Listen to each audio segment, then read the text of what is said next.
shoot, I didn't think of what. Hey. In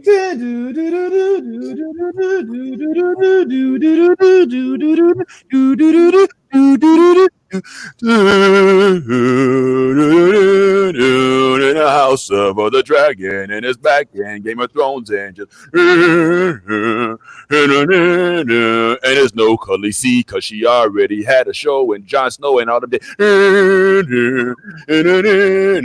Now we just gonna talk about all the blonde Targaryeens with the one black eye.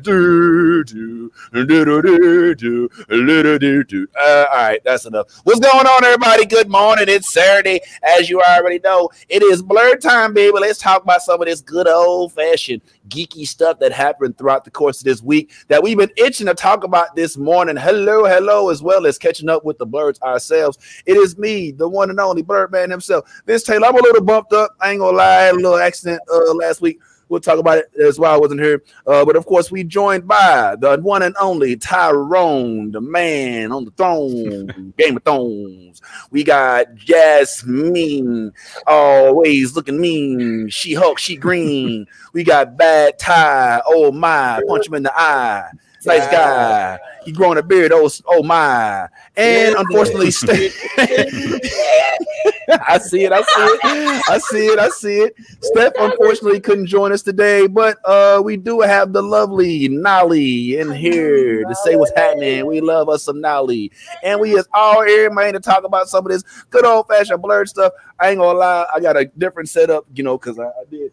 My whole hand was in a sling. I'm still trying to kind of, get over everything that happened. Well, let's talk about it in greater depth as we discuss some of the stuff like C, which came out this week. Also, Sylvester Stallone, according to Ty, just had another movie came out, and he watched it. She-Hulk, of course, had another episode. But, man, are we here for this Game of Thrones episode? Boy, it is back, and I have to say, without spoiling anything, I liked it. Let's go ahead and talk about it. It's the new Blurred Order. What's up, Yvette? Hey, guys, I love the new Blurred Order. You should, too.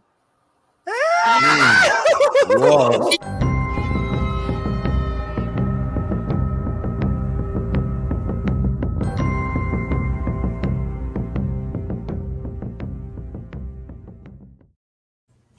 Hey man, we officially Bizak, you know what I'm saying, like Dizak. And I'm just gonna go ahead and just come on screen and just say, first of all, it's good to see y'all again, man. Thanks for holding it down last couple weeks. I've had an interesting few weeks. I've been country hopping, continent hopping a little bit, and it caught up with me. Let me just say this. I have been accused heavily on this particular panel of doing some severe extreme white peopling. And I would just like to defend myself and say, listen, just because it's fun and adventurous and could kill you doesn't mean that it's white peopling. All right, now let me go ahead and get my little white people on if it's okay. And I know I ain't the only one in the world who does what some people perceive as quote unquote white people stuff. All right. But I don't know if it all ends up like this. This is me. Let me just kind of put this in perspective. So guys, when we last spoke, I was I can't remember where I was. I don't remember. I think I was in what country? I think I was in Alaska. I think last time. Yeah. All right. Yeah. Oh, zipline. Yeah, I had the zipline. Shit. I might be able the world's largest zip line. I did. I might even be able to show that on here. But last time I was in so the week after that we went to Canada to this place called the British Columbia. And everywhere I go, I'm gonna keep it real with y'all. I like to get into the wilderness. I don't like to do just the touristy shit. You know what I'm saying? I don't want to just go to the resort, and talk to the people you want me to see. I want to go in the bush. I want to holler at a witch doctor. You know what I'm saying? I want to get my weed directly from the source, not from the dispensary. You know what I'm saying? Like I want to get into the weeds like that.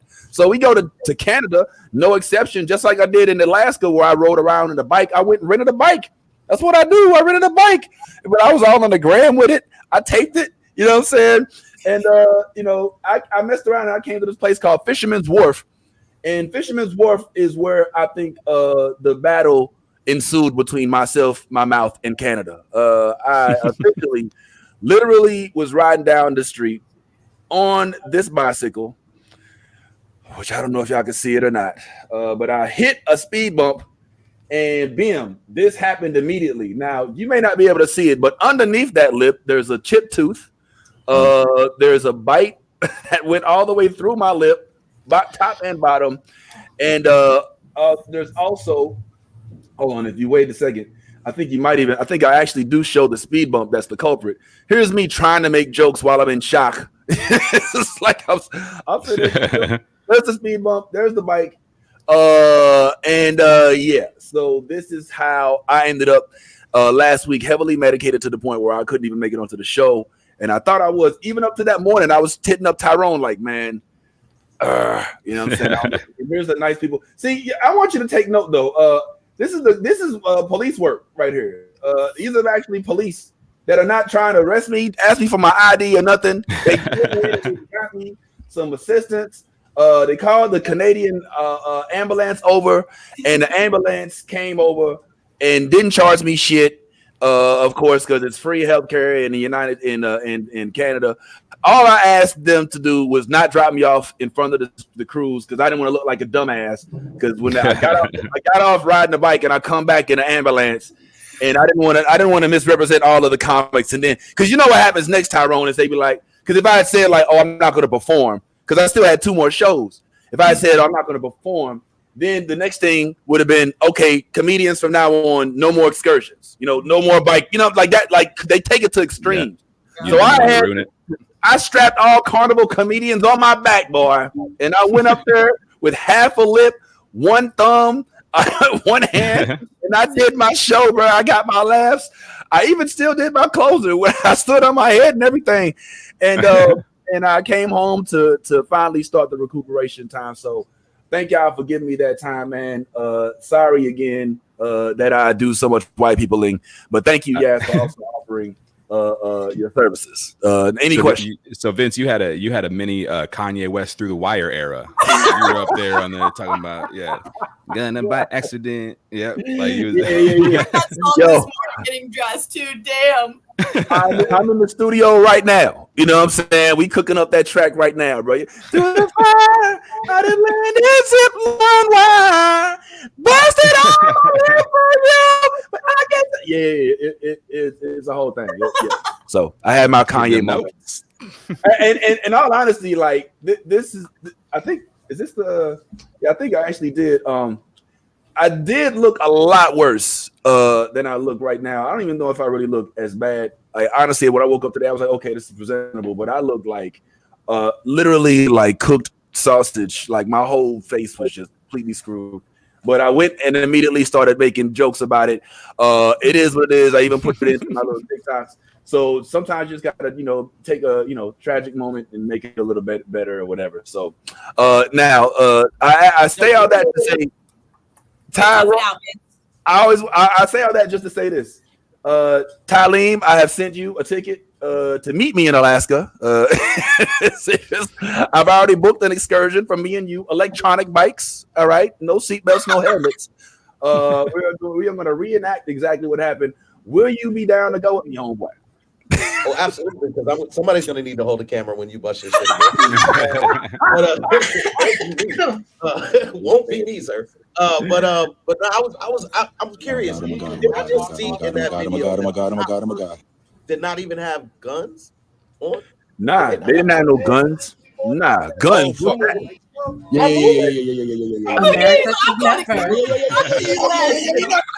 Sorry, guys. Nah, there was no guns, yo. If anything, they rolled up with first aid kits strapped to their utility belts. You know what I'm saying? Like these and they're not Mounties either. They didn't ride it only on horses. Nah, there was no. Hey, well, how are you doing there, eh? Do you need any assistance, eh? Like it wasn't. They walked up. First of all, when I fell, a lady was sitting right there and she was horrified. She had her daughter. And because I felt, just picture this, like I'm on my handlebars and all right, can I tell y'all? I'm gonna tell y'all, but don't tell everybody. Okay. So I was riding my bike, and everywhere I go, I ride bikes. I like to ride bikes, scooters, whatever it is. I like to see the neighborhood, see the local life. This time they didn't have motor scooters, they just had bikes. Now that brings me back to 12-year-old Vince, who likes to hop curbs, who likes to pop wheelies, who rides with no hands. You know what I'm saying? Like I went completely nostalgic. It was like the bike went 88 miles an hour, and all of a sudden it was 1985, and I was popping with so you saw that speed bump on there. I was going down. Stop laughing. I'm sorry. Hey, yo, fuck you, man. You look laughing at my pain, yo. Like I'm literally a pain. No, So, I'm laughing at your inner child trying to come out, and you're like in a different freaking like area code, and you're fucking hopping shit on a mountain bike, and then like it ends up in this. Yeah, she's laughing at Radical Vince. That was Radical Vince that came out. Like, because I do that shit too, but damn, like I don't video it. You know what I'm saying? So like you got it on video and everything, Yeah. and not only did that happen, but this woman and her child got to watch it happen. Like, yeah.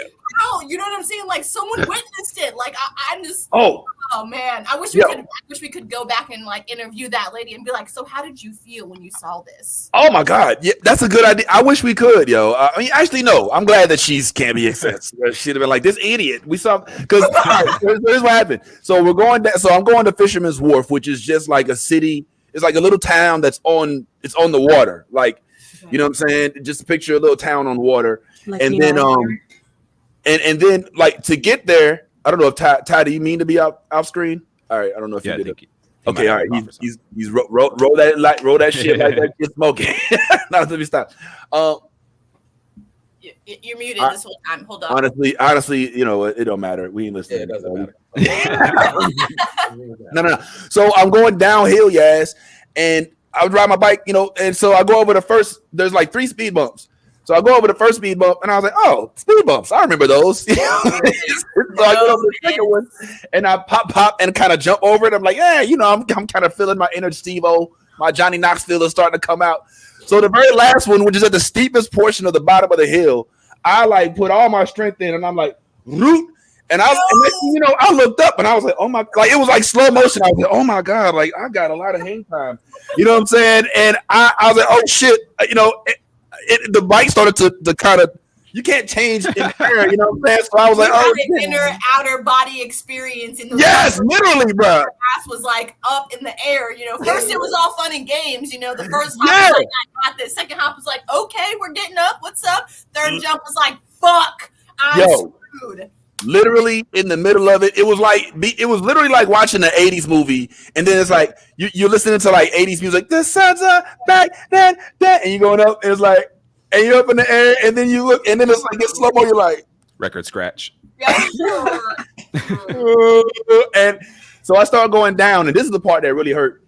When I finally hit, my back tire hit first, and then my front tire went down with my hand still on the handlebars, and I guess gravity was like, nah, your thumb ain't enough for this. My thumb was like, it just went complete, and it went this way.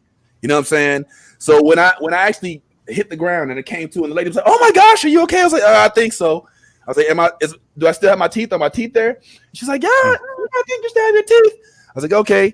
But she's like, it's really bloody though. It's really bloody. And then, like my mouth was all bloody. And I was like, oh. And then I looked down. I tried to push myself up, but my thumb wasn't in the socket. So I was like, oh.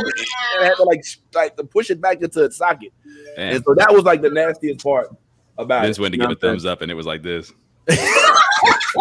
I'm good. Everything's fine. Don't worry. So yeah, that's literally what happened. So now I will say that I'm glad to close this out that happened while bike riding instead of happening while I was doing this right here, because this would have been a whole different story. If I was actually going down this, I don't know for those who haven't seen this, I actually did go down the world's largest zip line. This is another version of white peopling. All right. If you look close enough, you can see where they trained Wolverine out there.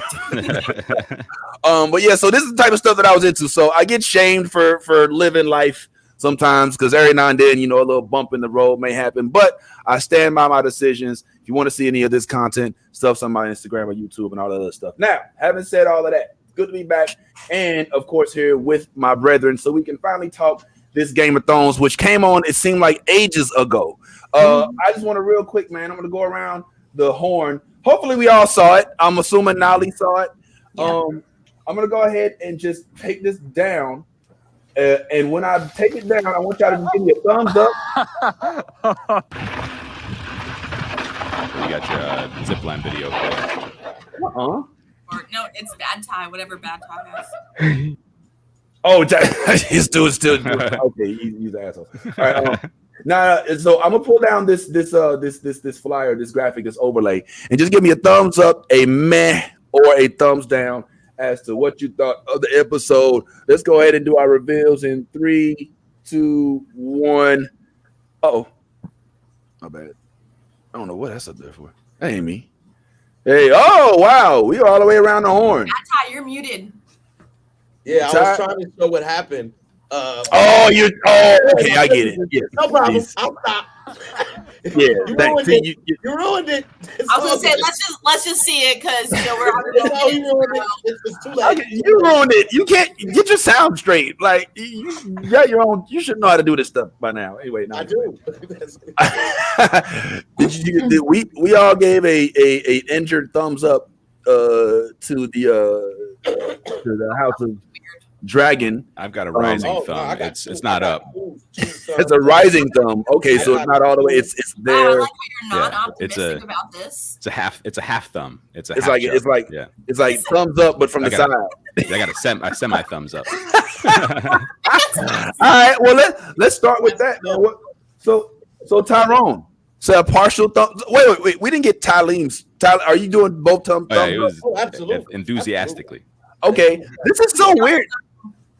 Am I tripping? Is it so weird to me whenever Tyrone is the least satisfied by something? So Tyrone's normally like the people's enthusiast. You know what I'm saying? He's the optimist of all optimists. But Tyrone, go ahead, man. Tell us what's. Yeah, no, just very briefly. I think I like what's happening. I'm waiting like until 3 or 4 episodes in before I really commit to like, okay, I'm in on this show because I'm still sore from Game of Thrones. I'm still sore from spending 8 years on something and that ending. So I'm like, y'all ain't gonna get me again like that. So it's gonna have to earn me is all I'm saying. Okay. So is there anything in this particular show, the one episode, not this? I hear your relationship with Game of Thrones is not tippy top. All right, I get that. But this particular episode, just as a standalone episode, was there anything to deter you from this episode itself? No, I wouldn't say there's anything that was bad. I think that there were some choices, but like overall, I would say it was a good episode. And I'm like, okay, that was fun, and I hope that it keeps going in this direction.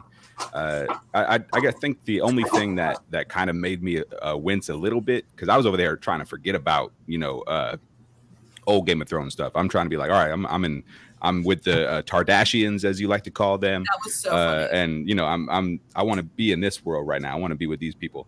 And they just kept on talking about, they were like, oh, it's a Baratheon over here, it's a Stark over here, oh, the winter's coming and stuff like that. And I'm like, not this shit again. All right. Well, it's the origin story, Tyrone. Like, what do you mean? Like, that's where like all that shit came from. This is how we got those those stories that led us to these. Oh no, I get it. But it's 172 years removed from that stuff. We could have an episode where we don't see them. You know what I mean? Like, just let me forget about them for a little while. Show me the Tardashians. Show me the Valerians. You know what I mean? We saw just as much of a Baratheon and a Stark as we did a Valerian. You know what I mean? Like, give me the stuff that I came here to see. Ty, talk to your boy, man. What's going on? I've been trying to talk to him all week, man. We've had this. Listen, he really wants House of the Dragon to distance themselves from Game of Thrones, which makes absolutely no sense. I don't. That's slander. I'm gonna have to file a civil libel suit against you. That's not what I do. No, because I want to hear this. I want to hear how that is slander, Tyrone, because you literally want them to not mention anything that we're familiar with and give us all these stuff. Like, please explain. Preach. Please. Yes. No. First of all, it's Game of Thrones. It has to be Game of Thrones. But I just want it to be good. what I fear is that it's going to just be fan service, and it's not going to be a well thought out show with good plot lines that, you know, where we care about the characters. The first episode just felt a lot like fan service. And I'm worried that in growing the Game of Thrones universe bigger and bigger, it's going to just become a thing that kind of ended up with like we had with Star Wars, where we have a show like Obi-Wan that's like, okay, it's got some cool moments and stuff like that, but it's held together by like a barely coherent story that kind of makes sense. You know what I mean? So it's like I don't want to see it go down that road. I want them to really put everything they can into these characters that we have, develop this storyline that we have, and like let it pay off the way it should pay off, instead of going and just, you know, starting to do things for reactions, which is how I felt like the last couple seasons of Game of Thrones was. So this felt like that do it for the reaction kind of stuff, do it so people can talk about you on Twitter for the week, do it, you know, that kind of thing. So, you know, I fear that it's going that way. Yes, you feel the same way? So no, Tyrone, I feel like, you know how when we're, you know, talking about shows and we're talking about like, you know, our feels going into it and how, you know, we feel like, you know, our premonitions and stuff like that. I feel like you just need to stop thinking about Games of Thrones when you're watching this, because it's been years since Games of Thrones. I tried. They wouldn't let me. Stop the hate on Games of Thrones. I tried. It was a great fucking show until they like kind of ruined the last season. And I get it. I'm still a little salty as well, but I'm not salty to a point where it's going to ruin my whole aspect of how I see this show. It's beautiful. The freaking costumes, beautiful. The dragons, the storylines, the old lady. You know what I'm saying? Like I don't even like scary stories. That old lady, I was like, oh shit, she like scaring the fuck out of me. You know what I'm saying? Like it's giving you all of those premonitions that led us to where we are now. And literally, how can you not watch this and get fucking excited for what's to come? Because we're seeing shit that we already know is happening, but we don't know how it got there. So we're getting the stories without like actually getting the story. We're literally writing history right now. So can I answer your question? You just asked me real quick. You said, how could I watch this and not get excited for what's to come? Well, there was this show that I used to watch called Game of Thrones, and I was really excited every week, right? God. And I was so excited about what's to come, and then what was to come was garbage. You know what I mean? So, no. For years it was good, and a little bit of tragedy. Right, but here's what I'm saying, and I do want to just say, at no point did I say this episode was bad. I'm just sharing with y'all my fears about where I hope it doesn't go. I didn't even say I think it's going there. I'm just saying I hope it doesn't go where it seems like it's starting to, you know, because they're really kind of falling into this fan service trap. And I just don't want that. I think it has a potential to be so much better than that. And all I'm saying is I just hope that they don't go that way. But this episode was good. And I started by saying this episode was good. And I think it's got some potential. Hold on, bad time. Let me finish telling you guys how I felt. Go ahead, because I got to get them. All right. So this episode was fire. I really liked it. I loved the fact that, you know, like we're definitely getting into, you know, like the Targaryens and like the history behind them and Kardashians. You know, whatever. Kardashians. It's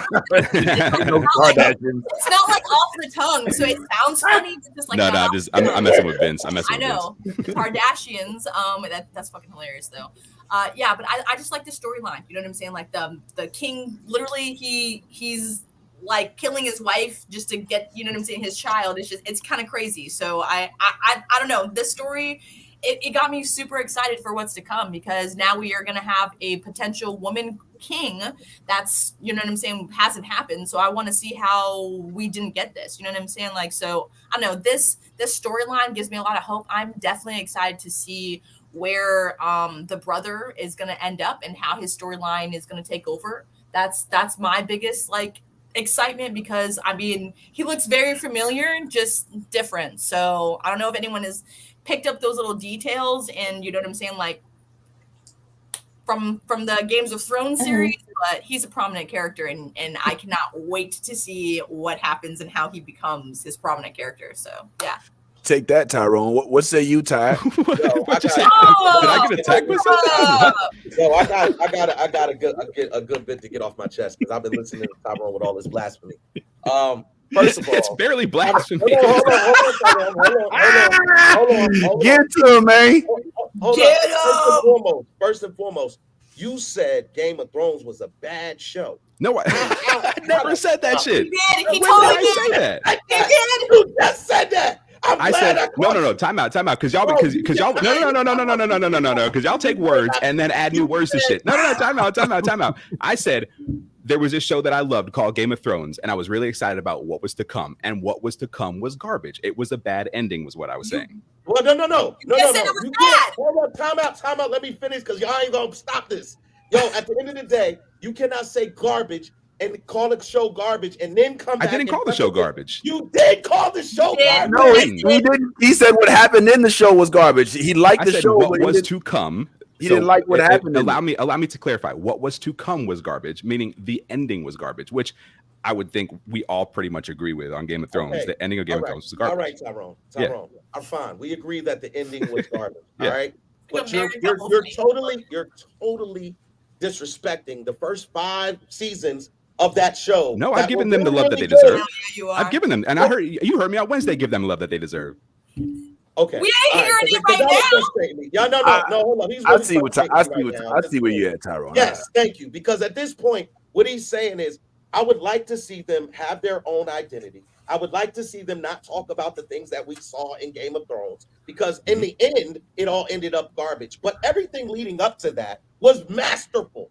Right. So why would we not tackle the good parts of that show? That makes absolutely no sense. That makes sense. And I would dare say, stop trying to do premonitions and just go off what we got so far.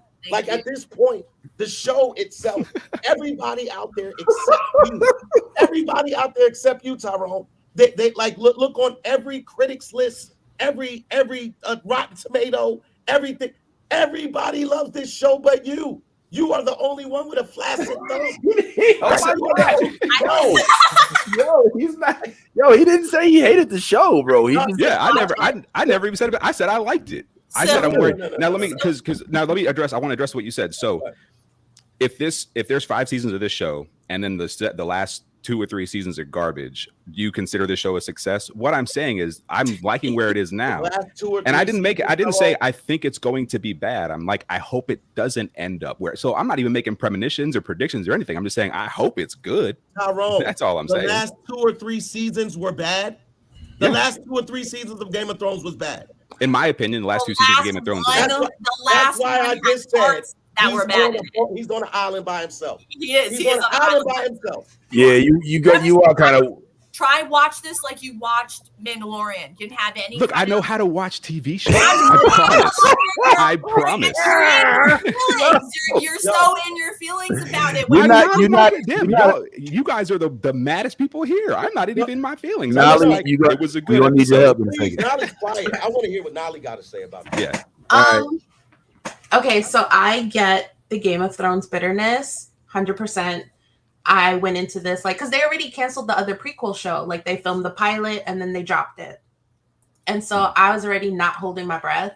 And so I went into it with I was like, let me just take a gander, a little peek, if you will, not get emotionally attached and then disappointed, Okay, so it wasn't amazing. It was a good pilot episode. But I'm going to watch it with some skepticism, because we all know Game of Thrones reeled us in real good and then let us down in the end. But I don't think that'll happen especially since we already know how the story's going to go, since it's just a prequel. I just hope that they carry it out well and we get over everyone crying about you better duck, Nolly. They coming for you. You better duck. It's not terrible. It wasn't the worst thing I ever saw. It was enjoyable. I thought they did it well. I'm just worried. She said the same thing I just said in different words. No, she did not. You said garbage. No, she didn't, bro. You said horrible. Yeah. Garbage. Hold on. You can't just take words out of context and be like, you said duh. You said and. Like, you can't just start listing words out of context and out of sentence. All I'm saying is, at the end of the day, the things that made Game of the first 3-4 seasons of Game of 3, I'd say for sure. 5 for sure, at least. 5, yeah. At least that made were fire was the fact that they were coming from an actual book. And this storyline, this whole entire storyline is coming from the book. So again, if everybody who liked the first 3 seasons, including Tyrone, because they were written, but they were coming from the book, then I don't see any reason why it would be any different now, especially when they're following the same exact blueprint that they followed in those first 3 seasons. Yep. Sunday night, 9 p.m., block your life up. This is what's going on. Game of Thrones is taking back over. That's all it is. Well, I have a couple things about what Tyrone said. Now, I actually am not. I see what Tyrone's doing. He's a wordsmith. He's not. You're trying to say, look, he's saying that all people must die, and he's like, I didn't say that. I say people live, and then they do die. He's like, no, you said everybody sucks. He's like, I didn't say everybody sucks. I said people die. You know what I'm saying? So I know that there's some miscommunication here. But the one thing I take issue with what Tyrone said is that he said that he didn't like the last three seasons. There's only 6 seasons of Game of Thrones, and the last, I'd say arguably like the 4th season is when it starts. I'm sorry, 8. How many? It was. Wait, how many? It was 6 seasons, right? 6 seasons, yeah. There were 6 seasons altogether. Yeah, the six seasons when they let us down because they rushed it and everything was fucking dark. Like I jumped on the Games of Thrones like bandwagon super late. You know what I'm saying? Like right when like everything was like we were waiting for season 6 to come out, and that's why I was disappointed about it. But I mean, I don't know. This episode, Austin Game didn't of Thrones even was watch. 8 seasons. 8 seasons? Yeah. Oh, well, Austin didn't even watch Games of Thrones at all. And from this first, like, because I had to watch it for the podcast, he actually, like, literally, I was making dinner for him the other day, and all of a sudden I hear, na na na na na na, and I was like, wait a minute, are you watching Games of Thrones season 1 right now? And he was like, yeah, I gotta catch up and figure out what the fuck's going on. He was like, this is gonna get as serious, and I'm gonna be asking you questions. You're gonna get pissed. He was like, so I need to know what the fuck's going on. And I just was like, yes, honestly, you finally fucking confirmed him. Like, you should probably tell him to wait because he doesn't have to catch up because he could watch this show and then watch Game of Thrones, and it would actually work out pretty well. I would think. Yeah, well. We gotta watch the filler in between because he's gonna be asking me questions, and I don't like to pause shit when I'm watching. I know that's right. Yeah, he knows that I literally will like pause the shit and be like, "If you ask me one more fucking question, I'm gonna go watch the shit by myself." And then when you get to it, hold on. Let me finish the point I originally was making. All right, so evidently it's 8 seasons, even though I said the last originally 2 I didn't like. Yeah, and the last 2, I would say that nobody is going to argue with you that the last season was problematic. All right. But the 2 seasons leading up to that, where they actually started using the dragons, which is the reason why we actually really like the I can't speak for everybody, but the dog and his brother are not enough to hold me down for this show. The wolves and Jon Snow and the White Walkers that appear once every season until the last season were not enough to hold the potential for those dragons, and how they teased us since the first season from being eggs to then being hatchlings to then finally could be they finally started coming to fruition around season 6. Yep. You know what I'm saying? It's when we finally got Dracarys. We finally had the best season of the entire fucking series, in my opinion. The best freaking episode had the best scene when Khaleesi came down off of that freaking dragon and set fire to Stark House, and they was like, oh, we give up. I mean, what the I mean, what's his name? Old boy with the one hand, he almost died, and Tyrion had to send his bodyguard to go save him because Dracarys was about to fire that ass up. That was like the best episode in the entire series, in my opinion. Now this whole series is based on that episode. It's like based on those characters, on the dragons and all of that. So that's the only thing. Like I share your skepticism. I share your inability to fully embrace the show because of the possibility that it could tank easily, even with George R.R. Martin at the helm. But I'm asking about this episode only, not the potential, not what's going to happen. And what it sounds like what you're saying is you see potential based on some of the things that are in this show that happened to this episode for them to make some of the same mistakes Boba Fett made by simply putting things in the show so we can be like, oh, and do the Leonardo DiCaprio meme and be like, oh shit, you know what I'm saying? Which did happen. It did happen.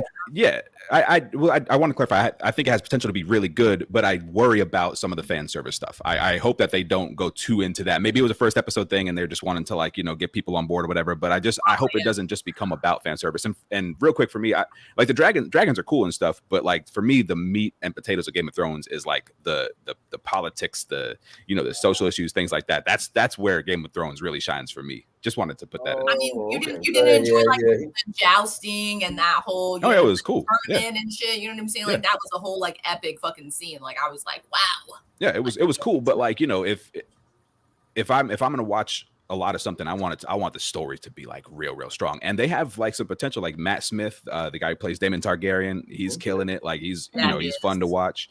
I can't wait to see more of like Corlys, and I can't wait to see more of some of the people we had sitting around the table and see what their motivations are. Otto. Like so that's what I'm waiting for is to really see how the story starts to develop, see where the intrigue is, where the backstabbing is, where the betrayal is, that kind of stuff. So that's what I'm waiting for. Dragons are cool and stuff. We just got a little bit of that though, because like Damon just got sent home to his bitch wife that he doesn't want to be with. We got like coming. Coming. We got I get that. No, 100%. But like when you watch the first season of Game of Thrones, you didn't really know where that show was going until about halfway through the first season. So that's all I'm saying is like I can't wait to see like how it develops and stuff like that. But this first episode showed me a lot of potential. I think there's a potential for there to be some really, really good storylines. And that's what I want to see them really focus on and really bring to life. Do we know how many episodes there is going to be? That's a good question. I don't. Somebody cool. Look it up real quick. I want to do a real quick shout out to my homegirl Marissa from church. I remember you, homie. Hope all is well with you and the fams. Who's joining us today. Now a couple things real quick, man. I do kind of want to like take a step back and first of all to ask Tyrone to list examples in this show of what made his red flag, what made a spider sense say, hold on, too much fan service.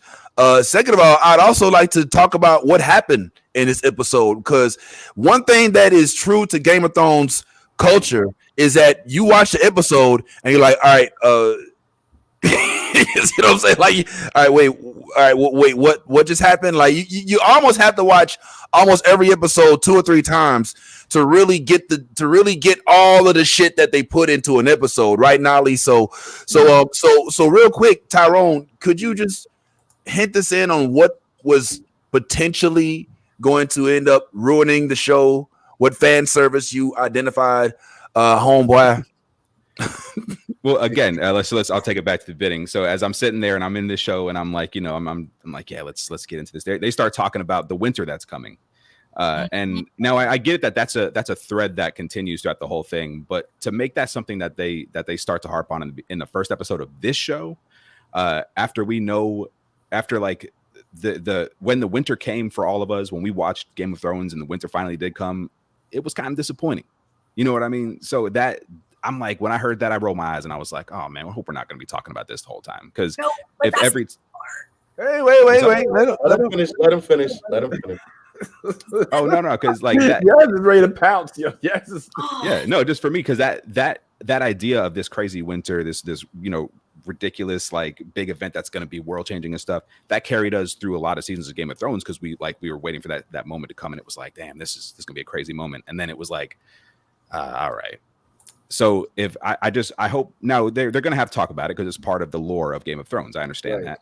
Right. So, I saw it, roll my eyes, continued. And then like, they stuck a Baratheon in there. They stuck a Stark in there, which they exist in the world. And that's cool. So like, I'm seeing it, and it put up some red flags. But like I said, episode was good. I enjoyed it and stuff. And I hope it doesn't get to the point where they're just like looking for that Leonardo DiCaprio meme moment every week. Because there is. Go ahead.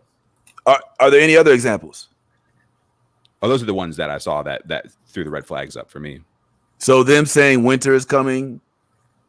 Well, just not. They didn't just say winter is coming, but he said, he talked to her like it was going to be a big thread of the series, and I just hope that's not such a big part of it, because it's not scary to me. You know what I mean? We know what's coming, and it's not scary.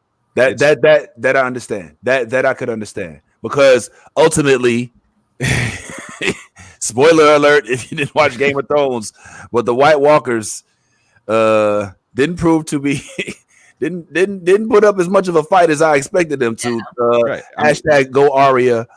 Go ahead. Yeah, no, it was cool and stuff to see or whatever, but it wasn't. It didn't. You know, they just kind of they overcame it, and we're cool. We know how. You know, we know what that is. So it's, you know, not saying that I think this is going to happen, but you know, there's a trend in TV lately that it seems to be very like kind of they're looking for like viral stuff, looking for conversation, they're looking for moments, you know, that you can talk about on Twitter and stuff like that. And I just hope that this show doesn't go that route. Is all I'm saying. Okay, Ty, was you saying something? Did you have your hand up? Yeah, man. It's really hard to listen to, man, because as much as no.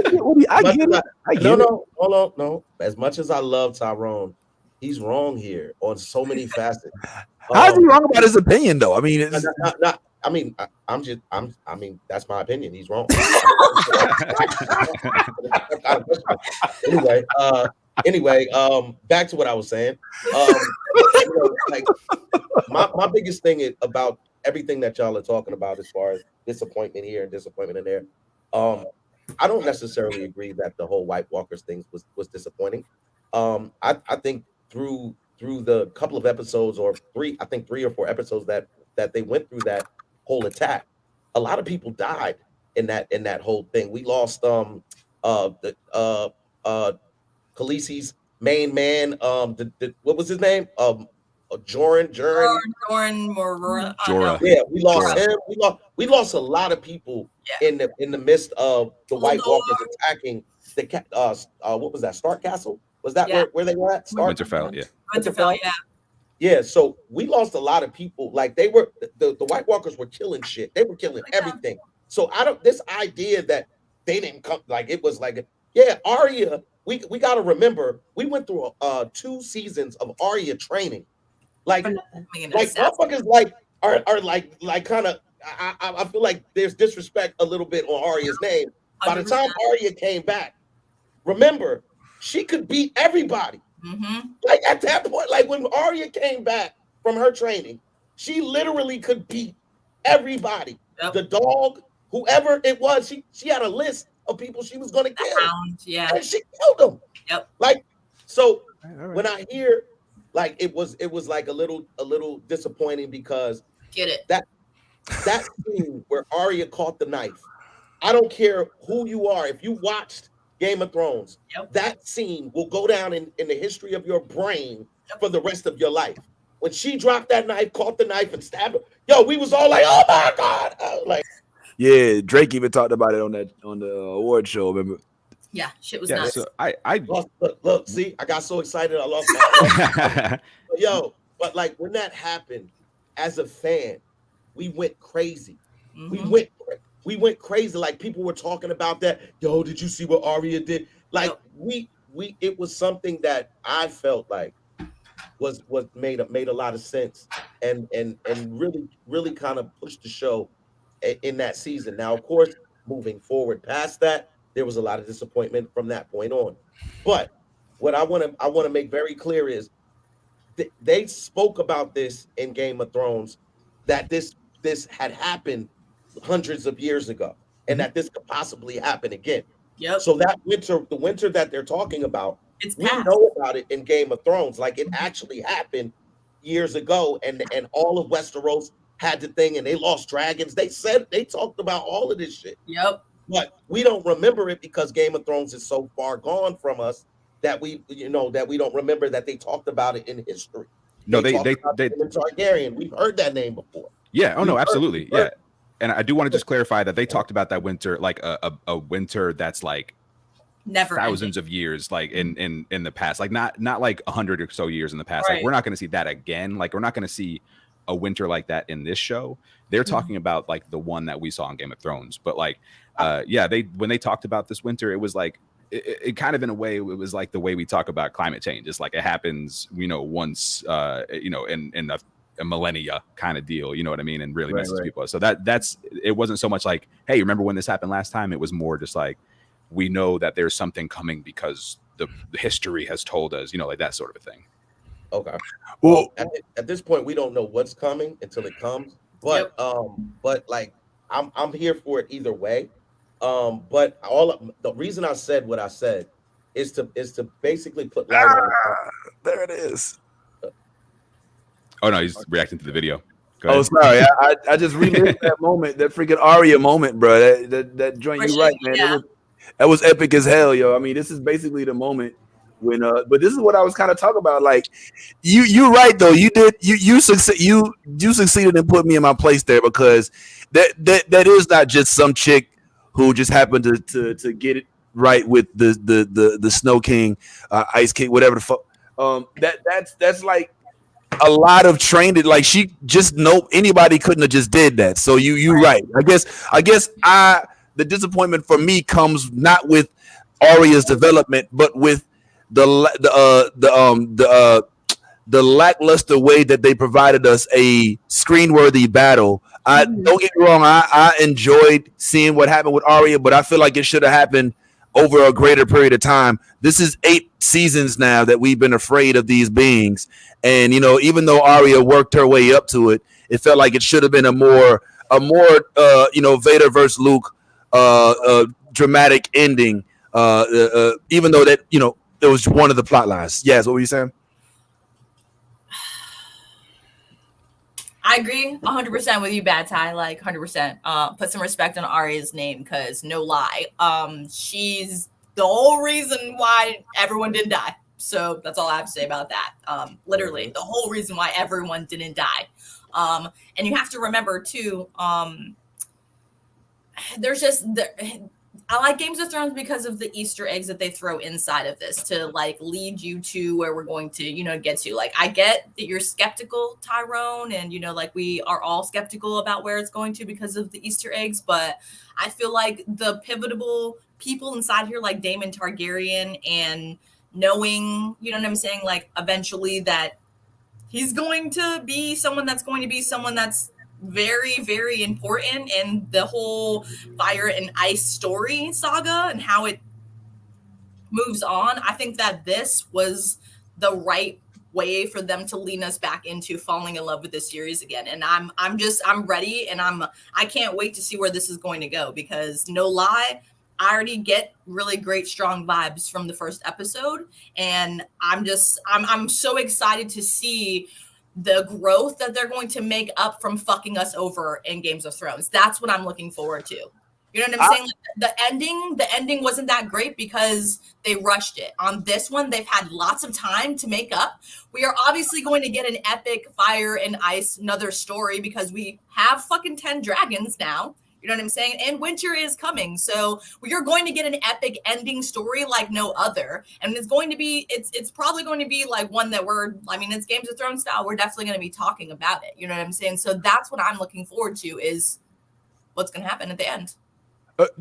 There's 10 dragons? There's 10 dragons. They literally, like, out the gate, that's the first thing they explained to us. This story is 120 or 176 years before Daenerys takes over as the queen. So this is literally, there's 176 years of a gap. This is before Daenerys and her brother, you know what I'm saying? Like the Mad King dies because he's I think the Mad King, isn't that their parents or whatever, like Daenerys' dad? That's Daenerys' granddad. Yeah. So like, that's what I'm saying. So like, this is 176. Okay. Yeah. 176 years before his story and her story. Well, when did they say there was? I'm just trying to make sure. The opening credit, like literally the opening. You said there's 10 dragons? There's 10 dragons. It literally says that. And in this series, there is 10 dragons. Oh, shit. There's 10 dragons. All right. So I'm glad you said that, because we do have She-Hulk to talk. We do have C to talk and some other things to talk. So before we get into that, I was hoping that maybe we could go ahead and spoil the episode and talk about what it is that's happening. It's been since Sunday. So guys, give me a break. This isn't something that happened last night. But so that's something that I didn't even peep, that there was 10 dragons. I don't know how I let that miss. Yes, if you could you just break down the episode? Like what happened this episode? The main plot points. What do we leave knowing, and what do we leave wanting to come back to find out? All All right, so basically out the gate, we are learning about Daenerys's descendants, basically the first descendants that ever took over the Iron Throne. We're learning how the main king, what happened after his reign for over 60 years of peace, became crumbling down because of the inner workings of the house that was so strong. Only the house could crumble, and he knew that. So in his last moments, he tried to make sure that he put the most prominent member of the family at the time, because of his ancestors, the closest descendants were dead. He chose his nephew, which is this young lady in front of you's father, Viserys. He is the new king, and we're just watching their life and how, you know, he's trying to get a male heir to secure their name in the throne and make sure that their name doesn't, you know, go down in just his reign. And in all this, we find out that his wife is pregnant and she's hopefully going to have a boy. And we're going to be hosting a tournament that's going to be very prominent to the boy being born, but he's not here yet. So there's a lot of conflict in the courts and in the city right now because there's no male heir. There's only women right now, and there's never been a woman king. And the only one that's eligible to do it is the crazy brother that is, you know, taking over the king's guard, and he's literally terrorizing the town, trying to establish his dominance. So in this show, we definitely got to see a lot of interesting point lines of just, you know, family and how, you know what I'm saying, there's a big rift inside of it. It was really cool to see how, like, the dad just kind of said fuck the world at the end of, you know, losing his wife and his son and making his daughter, you know, the new heir. I thought that was really cool because, you know, we haven't seen a woman heir in thousands of and ever. So this was the first time of him breaking that chain, and this young lady is going to have an interesting life coming up. So yeah, it's definitely it's diving into some interesting character development. I'm loving all the characters so far. I'm not gonna lie, Damon and this little girl, their relationship with her uncle is interesting to me, and I'm kind of I want to see how it transpires as, you know, he tries to push his way to you know, being the king. So yeah, it's kind of nuts, but there's definitely going to be 10 episodes. The last episode will air close to October 23rd. So right before Halloween is when this series is going to end. So we definitely have, you know, weeks ahead of us to get excited for. And Tyrone, I'm praying that this will turn your whole, you know, non-optimistic self around, and hopefully by the end of it we could just be like GOT again, you know what I'm saying? So yeah. I'm just neutral at the moment. I didn't realize that would be so controversial, but it was fun. Let me remind y'all, Tyrone did give it a partial thumbs up. He didn't give it a, you know, a two thumbs up salute, but he didn't give it the man. He didn't give it the thumbs down. He's just cautiously optimistic. He's basically saying, look, I know you, chick, and you're not gonna break my heart again. You know exactly. when I leave one abusive relationship, I'm gonna be careful going into the next one. Is all I'm saying. You're not gonna get me with the same shit again. He's a bad man. He's leaving a relationship of domestic abuse that ended in the courts. You know, and he's just hoping that this relationship doesn't end up in that same place. No disrespect to anybody going through it. Let me give the disclaimer. I apologize. It's a bad joke. I shouldn't have said it. I shouldn't say any jokes. So anybody else notice that that the black guy was getting hate online off rip? This seems to be a common theme, and we'll talk about this going forward, especially next week as we get into Black Fae Day, when they finally bring the Black Elves into the Rings of Power series. And just I can't wait to see white Twitter lose their collective minds when they see a different hue embody a character that lives in the woods that you know that makes shit glow and grants wishes and shit. Like that's not the part that we can't believe. We can't believe that it's darker than a paper bag, you know. But anyway, so I did notice, oh boy, with the blonde hair, my black hair, my black blonde haired brethren. His name is Corlys Valerian. Valerian. He is so tied to Valerian. Like, what? Talk to me if anybody has any intel on what they think this guy, because Valerian is supposed to be the best steel ever, right? Like in the whole entire series, all of Westeros, all of the whole map, is Valerian, and here's a dude whose last name is basically Valerian. You know what I'm saying? Who talks about training in Valerian? You know, he gives me very significant vibes. You know what I'm saying? Like he's gonna be somebody that is of note in this series. But his role seemed very small in this first episode. What's up, Yaz? I like how like the fact that his last name and he's like like he's from Valerian, but like Valerian still is like the House of the Dragons. You know what I'm saying? Like their crest. You know what I'm saying? And like and it's mostly probably from the aunt. You know what I'm saying? Like if she didn't marry him, that probably wouldn't have never happened. What? That The chick. What was her name?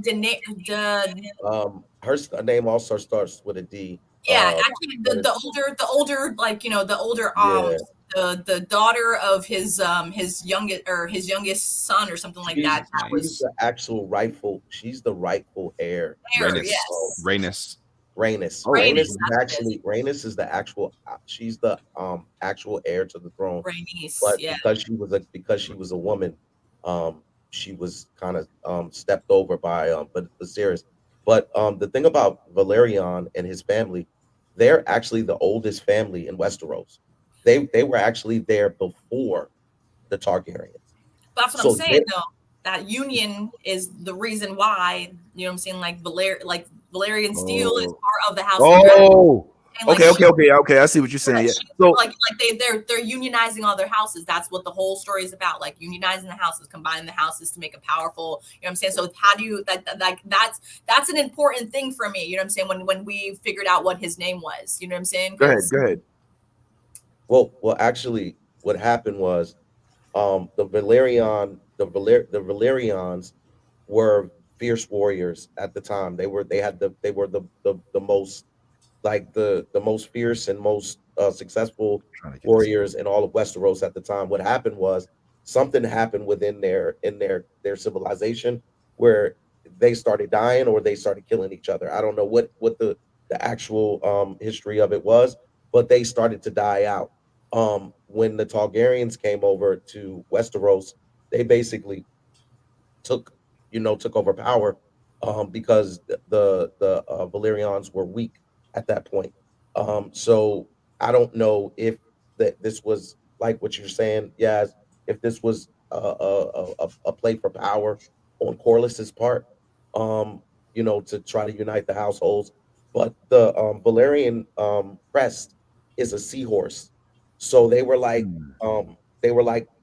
sailors and fleets of ships and stuff, you see also in Game of Thrones from the something island, the island where the redhead guy was from, wherever that I can't remember right off the top, but whatever that island was, they were also seafarers.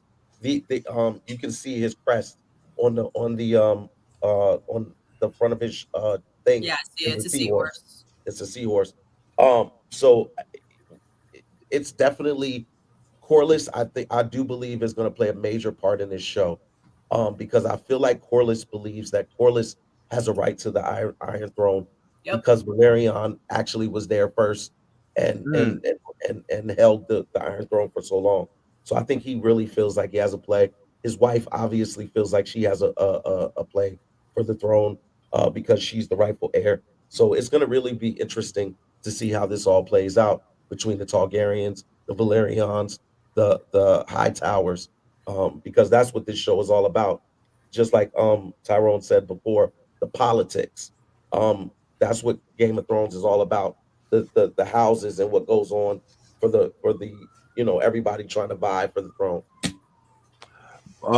My question is, in order to get into this house of Targaryen, do you have to have blonde hair first, or do they dye it afterwards? Like, is this like a? Do they even have dyes for that? I mean, why does everybody have to have the same shade of hair? Is it you have? It's like England. You know what I'm saying? Like they all had white hair. It's like regal. All you know the what I'm saying? inbreeding. Yeah. Oh, so you're saying this is the Game of Thrones version of powdered wigs? Legit. It's Legit. basically Yes, 100%. like- This is what created powder wigs. Yeah, 100%. Like, yeah. Oh, so what you're saying is English powder wigs came from the Valerians and From the Westeros. Kardashians. Listen, Yeah, they exactly. come from somewhere, all the kings and shit, you know what I'm saying? Like, if you think about it, it's kind of very similar to their ancestry, you know what I'm saying? Like, they live in towers and castles, they're royalty, they be like having interrelationships. Mhm. The whole thing. Yeah. You know when Daemon met Rhaenys in the throne room, when they secretly met in the throne room, he gave her the necklace. Yeah. You guys know that the language that they keep speaking to each other is High Valyrian. Yes. Yeah, High Valyrian, yeah. Yeah, so it's like this like you can clearly see, and thank you, Deidre, for that information, because I didn't even think about that. Corlys is sitting at the table. He's not the king, but he's the richest person at the table. And we know from Game of Thrones. Hold on. From Game of Thrones. Now- You know, you got some money, you can buy some people. You can buy some you know. Can I confess something to you, bro? Like, I love Game of Thrones, the series, but if you put all the characters on the screen, I couldn't name but a quarter of them because the names are so vast, bro. There's so many names, and I'm already starting to get lost. You said who? Horus? Corlys. His name's Corlys. Corlys. The black Corlys? dude's named Corlys. Corlys, man. Who is that? The black Black dude. guy. Oh, I thought you said his name was Valerian. No, his Oh, last he name is- is Valerian. His name is Corlys Valerian. Horus Valerian. All right, so I don't know what's up with your Dude, lip, but listen. Listen, he's had TBI. Thor with a C. Leave him alone. Thor. Leave him alone. He's had traumatic brain injury in the past couple weeks. Yo, hold up, man. Hey. His hearing, First of all, you know, he's confused. Leave him alone, okay? It's a common thing. All right, he's got a couple side effects. Leave him alone.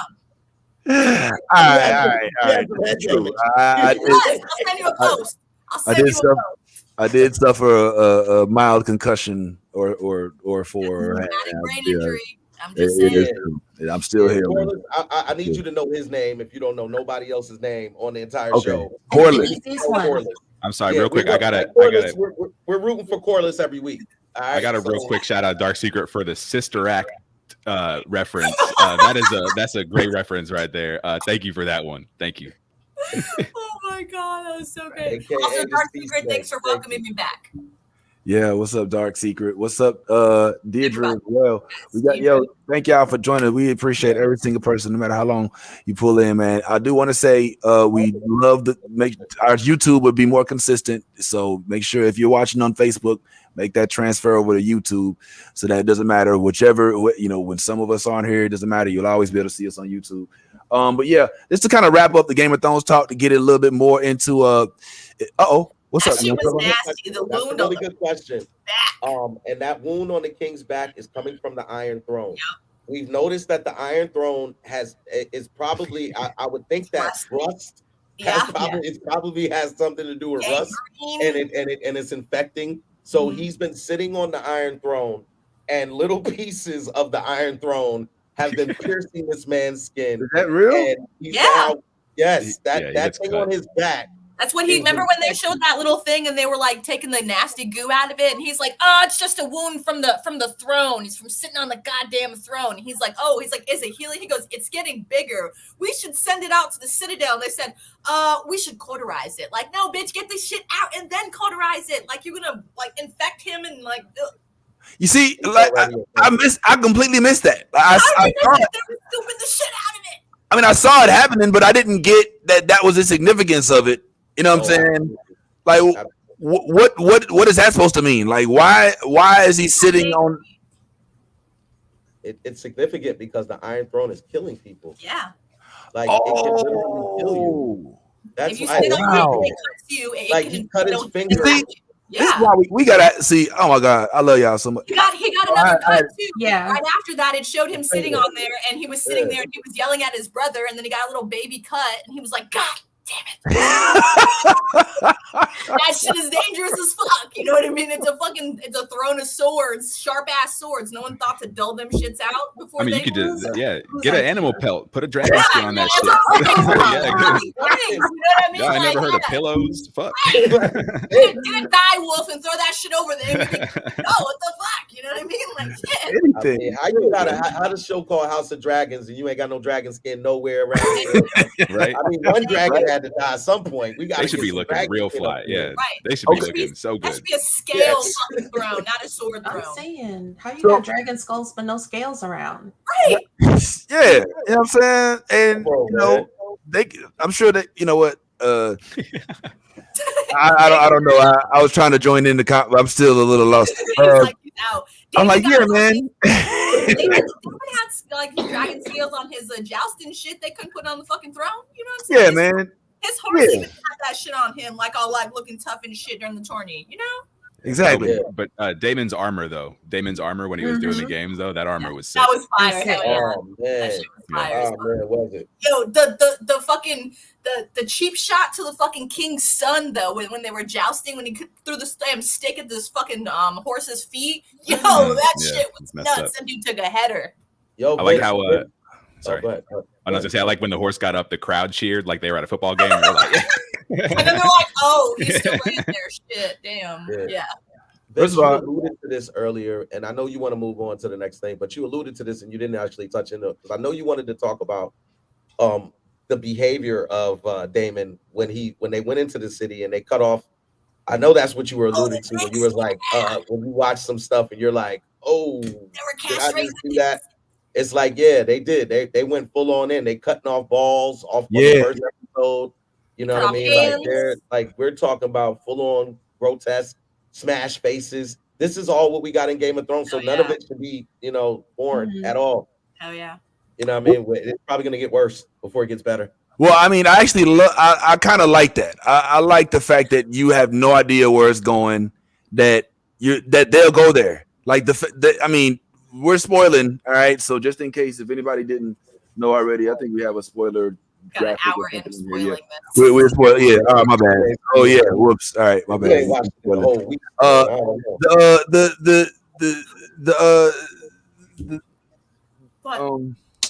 Freaking the end of it ended up with like the baby dying. Like they killed like the mom and the baby. So like that's what Game of Thrones does. They kill the hope. They kill the hope. Like they killed Ned. Like nobody saw that shit. No. Like I mean, even people who claim they read the book was still all oh shit. They like you know what I'm saying. This is what Game of Thrones does. Mm-hmm. I didn't think that they was gonna go there on the first episode. Like they went full Game of Thrones. You know what I'm saying? And Damon made fun of him too. He was like king for a day. You know what I'm saying? For a day, like fucking cheering like, you know what I'm saying? Having a fucking party and shit. Like, god damn. Yo, one of the things that Game of Thrones really does well is what they do is they set it up with premonition. Mm-hmm. So, or they'll say, I had a dream. Yep. And in my dream, this such and such happened. So in the king's dream, I had a dream that I was going to have a son and he was going to be born with a crown on, right? Yep. So symbolically, how does the crown come out of a woman? It doesn't. It gets stuck. Oh, wow. So in essence, the dream you had was that your wife was going to have trouble at birth having your son, but you didn't see it that way. You saw it as I'm having a son, and he's going to be wearing a crown, which is going to be a blessing upon the throne for my family and my name moving forward. You didn't think about the other way around, that it could be complications in regards to your wife, and that's what they did. They gave the king. They let the king verbalize his dream, and then when the birth came, there were complications. The baby couldn't come out. Sire, the baby is what did they call it? The baby is breached. We can save one or save the other. Yeah, we can save one or lose both. Yep. So they do that a lot. They do that a lot in Game of Thrones. Yeah, So, I mean, a like Sophie's that. choice. And how about the city that Daenerys completely obliterated is where they start? Like that's where is it? Am I tripping? Like as soon as I saw that scene, the dragon flying over it, it took me right back to like the last couple episodes of the seasons of the Yep. series of a different type of Daenerys. I mean, a different type of Targaryen, just flying over, just killing shit. But this time, it's a different killing shit. You know, I got a feeling they're gonna also make us start loving the personalities of these different dragons. Yes. So Lisa actually just pointed out something that is god damn, it's so like spot on. You know what I'm saying? And she's talking about like the first episode of season 1, and she's so right too, because like I just said, as soon as we got done watching this, Austin was like, let's go back and watch it, and that was the first. He was like, did they just fucking push that little boy out the fucking window, bro? Because he caught them fucking, and the whole time he was like, Brand's gonna fall, he's gonna fall, and I'm just looking at him like, nah, that motherfucker's gonna get pushed, he ain't gonna fall, like. Right. Like, he's like, oh my god. So you're right. They nonchalantly put all this shit in the first scenes, and they're like, we don't give a fuck. We're gory. We're ready to have, you know, like they're throwing us into the shit, and legit they did. Like we knew the mom was gonna die no matter what. We knew that she was gonna die in that scene, but showing them about to burn her and then showing the baby, that was ooh. I was like, no, not the baby too. So yeah. Like well, Lisa, to Vince's defense, I don't think it was that we don't think it's gonna. It was just we knew they would cut off some nuts. We just didn't know we'd have to see the nuts. You know that's all I'm saying. I realized that they're gonna do stuff like this on Game of Thrones. I just didn't know you was gonna put them on a log for me to see. Yeah. And like look, this is what I did. I didn't need to see the nuts to know that you cut them off. I didn't need to see them, but all right. Well, hold on. All right, so we've officially gone completely over on this, and for good reason. I'm gonna keep it real, man. Game of Thrones is back in a big way. It didn't suck. Tyrone didn't disapprove. He's just skeptical. So calm down. But I do have, before we move on to She-Hulk, I'm asking real quick if anybody has any predictions on this show. This is probably the hardest show to land any predictions on.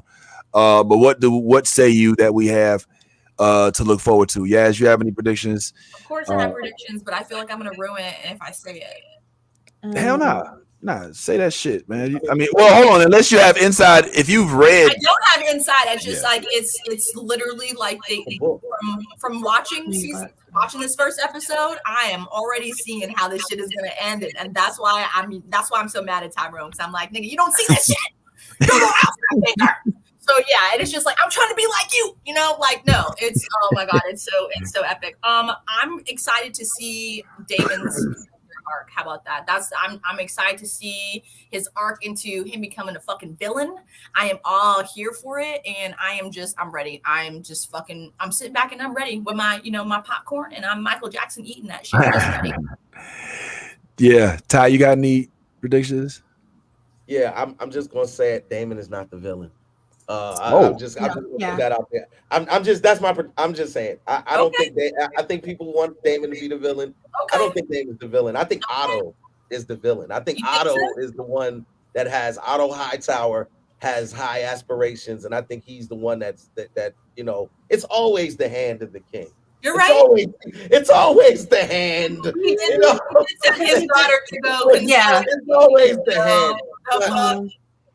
But I will say this as far as just an overall prediction. I think the success of this show is going to be exponential. I think it has the potential to be, again, the #1 show in the world, and also one of those shows that on Sunday night you better not call my phone at 9 o'clock. That's how it was with Game of Thrones when we loved it. So I don't. They're using the same blueprint. So I think it's gonna be the same thing, same success, if not better. What do you think, Tyrone? I don't really have many predictions at the moment, just because, like I said, 3-4 episodes I think is going to take me to like kind of see what's developing so far. But just it looks like they're trying to set Damon up as the villain. Kind of this like a populist but tyrannical leader. You know what I mean? Like he's somebody who gets people by his side at the bar or whatever. But then he also goes in. I mean, he was basically the police. He went in and busted skulls in the city to try to restore order. I mean, that's like that's classic fascist behavior and stuff. So I think they're setting him up as the villain. Or at least right now he's the villain, but it's still I don't have any predictions at the moment because I haven't seen enough yet to make any predictions. Oh, he just gave a prediction and he said he didn't have a prediction. Oh no, I'm just saying like based on what I'm seeing, it seems like he's the right now he is a he's the police. He is the police right now, which I never side with the police. So like that's I don't see him being a good guy anytime soon. Nolly, any thoughts? I have a lot, but I don't want to say too much because I don't know how much people have looked into like the history or read the books and stuff like that. So I know how their storylines go out. I'm just really interested in how they portray it on the show because there's some crazy sleeping with peoples, having babies, wedlock babies, death, murder. What? Like, I just want to see it all play out. Damon, he's got a big ass role, so he does. Thank you. See, it's a huge role, and so I want to see how that plays out because obviously his eyes on the throne. He's bitter. He's a little I should be king. It's a dick measuring contest, but whatever. But with Otto Hightower sending his daughter in, like he's got plans too. I'm not going to say if his plans go through or not because I don't know how much y'all know, but he's got plans. And so I want to see how everything goes. Okay. All right. Did you read the books, Nolly?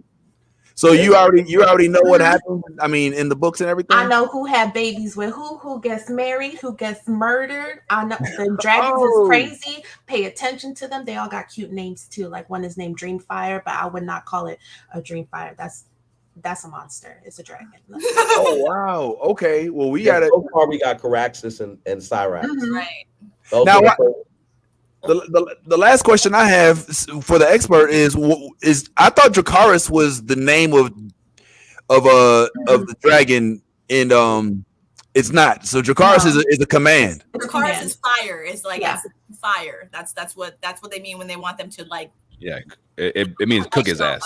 Yeah, it's an extra crispy. They're like burn, baby, burn, disco inferno. Okay, so what was Khaleesi's dragon's name? The biggest one. Wasn't that one named? It started with a V, right? I have no idea. Don't listen to me. Nope, I'm out. We'll have to look that up. Yeah. Okay, because I swore all this time that the name of her biggest dragon.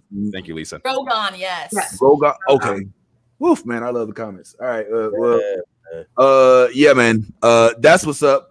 We will be watching. I predict that we will be here every week, doing this every single week. You know what I'm saying? And every single week we got to tap more into knowledge. You read the books. We're gonna debate over this, and this is exactly what the Game of Thrones does, and this is what we love about it. So shout out to Game of Thrones. I will say I'm a little excited now that it's just House of Dragon. I think that's what the thing that we take away from this prequel is. It's not going to be all these different houses trying to get the one throne to rule the seven lands. This is literally all happening drama under one roof to an extent. You know what I'm saying? So that might make it easier to understand. I don't know, maybe because we know where it's gonna go. Because remember, everything happened. Baratheon only got on the throne because he slayed the Mad King. Yep. So we know all of this is leading up to the Mad King. It's just how we get there. Wow. Okay. It's also leading up to like the first like official winter too. You know what I'm saying? Like it's where literally the end is. That's where it's going to lead the Mad King and winter starting. That's literally where we're going to end this at, and then jump in and that's where Games of Thrones starts it. That's what I'm saying. So that's why I'm so like, how are you guys not seeing these context clues? I'm like, I didn't even read the books, and I'm over here like, yo, can we get there? Like, can we get there? You think they're going to span 172 years in this show? There'll probably be a time jump or something. They could. I mean, I don't necessarily think that it will be a time jump. They made right. That again. Game of Thrones and the success of this series is predicated on how much we love it. So if we love it, they will continue to do it. And from what I understand, George R.R. Martin has how many books in this series, Nolly? Oh, it's like 7 or something. So there you go. So I mean, if they do a season per book, you'll get 7 seasons. That's what, 7 years. So I mean, and 7 George books. R.R. Martin might decide to do more, but by then, more 8 books. books. Yeah, 8 books. So you got 8 years worth of content. So you guys do the math on what you can do with that. I wonder if we'll see a White Walker origin story. I mean, I know they gave it to us in Game of Thrones. I know we know the official origin, but I mean, like as they progress to the end of the series, if we'll kind of start seeing the White Walkers accumulating all the other White Walkers and then becoming the army that they were at the end of it. That's my prediction, is that we're gonna see the original, how the original became the original White Walker. We're gonna see who the original White Walker is and how he became that. That's the ending. That's what I think we're gonna end off. I kind of want to know what happens to the dragons, because like in Game of Thrones, when we get there, there's no dragons, but we start off here with 10 dragons. So like to see how the dragon populations diminish. That's what I'm saying. That winter, and that's what I think. All that. That's what I'm saying. The White Walker, the winter starting. You know what I'm saying? Like that was the end of the dragons. That's all we've known so far. Is like the winter came. It was the end of the dragons. You know what I'm saying? So we're gonna get to that.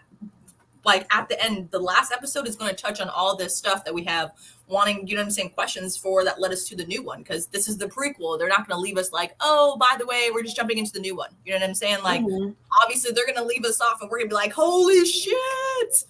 So I don't know. I think it was, and I think we probably want to move on for sure after this, but at this point. But I think the thing that they said in the beginning of the show is very important. When she said that, or I think he said when he said that, we realized that the only way that we could that we would destroy is if we destroyed ourselves. Like we would. So I feel like you start off with this many dragons, right? The only people that have dragons right now are Targaryens, right? Yes. So in order for the dragons not to exist, the only thing that can kill a dragon is another dragon, or, you know, if you get lucky with those things that they created 172 years later. Like, I mean, you know, but outside of that, the only thing that's killing the dragon is the dragon.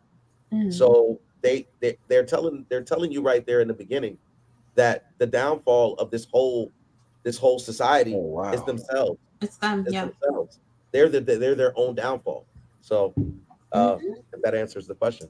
So it sounds like there's gonna be a lot of dragons killing other dragons. Absolutely. and the same people riding on top of those dragons under the same house. That sounds like the prediction. A lot of dragon on dragon crime, and then the house of Kim Targaryen. That we have to look forward to. Bro, we got to talk about She-Hulk, man. I mean, we could talk more afterwards, man. Listen, I just want to say this out loud. You know, it be y'all in the after meeting talk about, look, we spent too much time on, you know, such and such.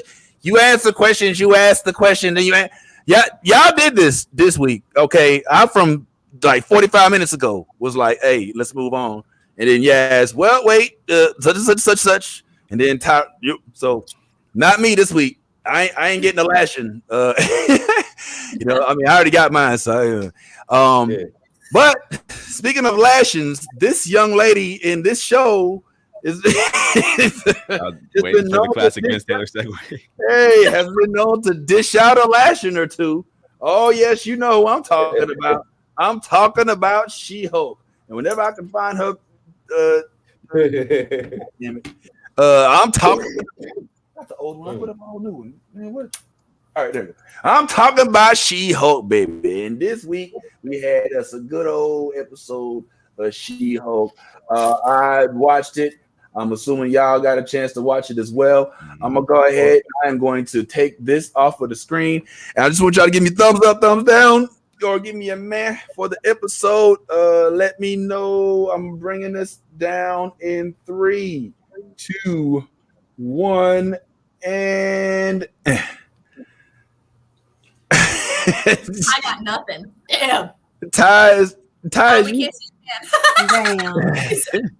All right, I give it one injured arm to the man. All right, everybody. My shit is like really favorite. It's like, my shit is like All right. So wait a minute. So we got a thumbs up from Yaz, 2 thumbs up from Nolly, a thumbs up from Tyrone. Yeah, sure, I'll put another one. I'm enjoying the hell out of it. All right. And me and you're enjoying the hell out of this, but you're having hate on Games of Thrones. Well, he's not hating on Games. He's just skeptical. Oh my. Let's not get back on. We're not going.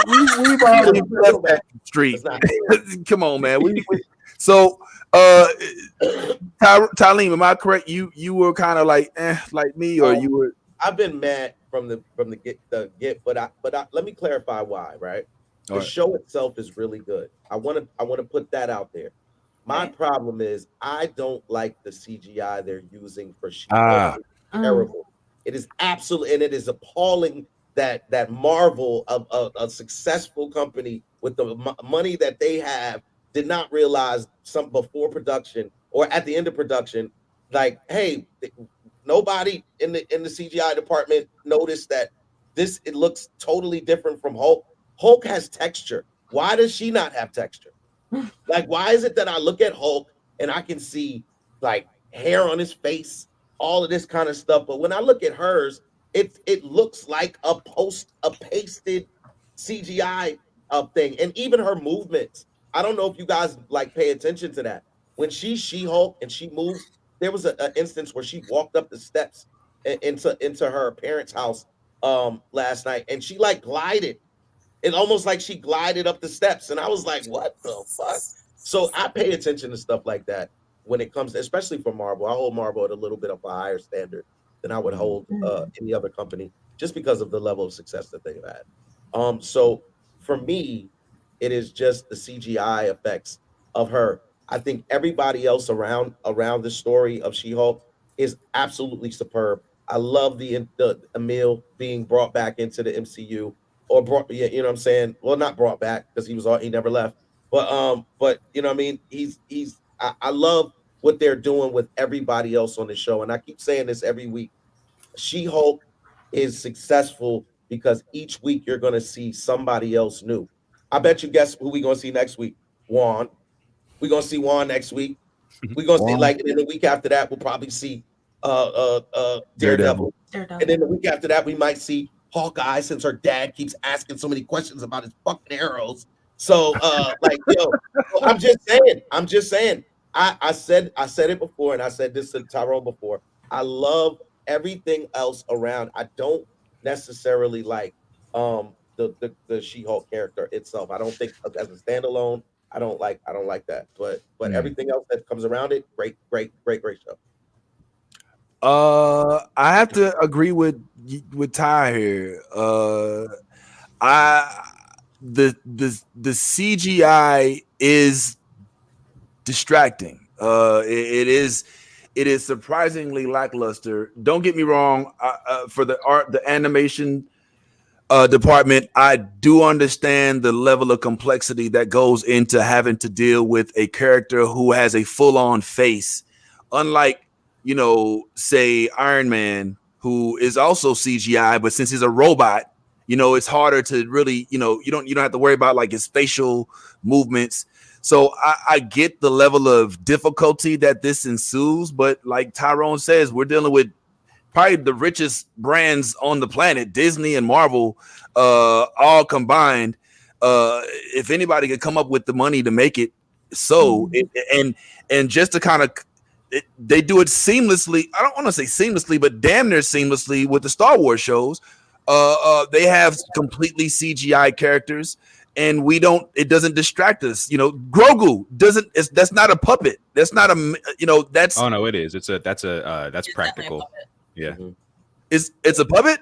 Yeah, they made a big deal out of it being a practical effect and a puppet and stuff. Like, I mean, there are certain times where it's like there's certain times where it has moved where there's been CGI, but it's like very, very sparingly do they use CGI for Grogu. They wanted it to be a Well, I mean, I know that there. I guess my point is like when Grogu. Okay, yeah. There's all right. Well, yeah. It is a puppet at times, but also sometimes it's not a puppet. With this character, it's always going to be CGI. I don't see them not using them having a stunt double. Now, somebody correct me if I'm wrong. I haven't looked into this. But comments and panel.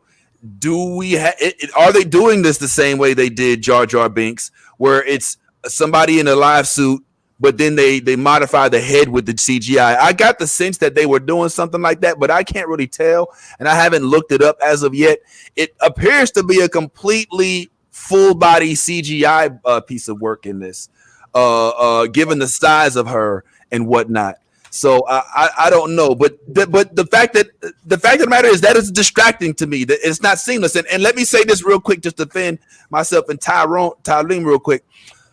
I used to watch the original Incredible Hulk, right, with David Banner. And when the original Hulk, before computer graphic imaging even was a thing, when he changed into the Incredible Hulk, I would wet my pants. I lost my shit. It was the scariest shit ever. And there was no computer graphics. There was no video game art. There was no Pixar and all this other shit.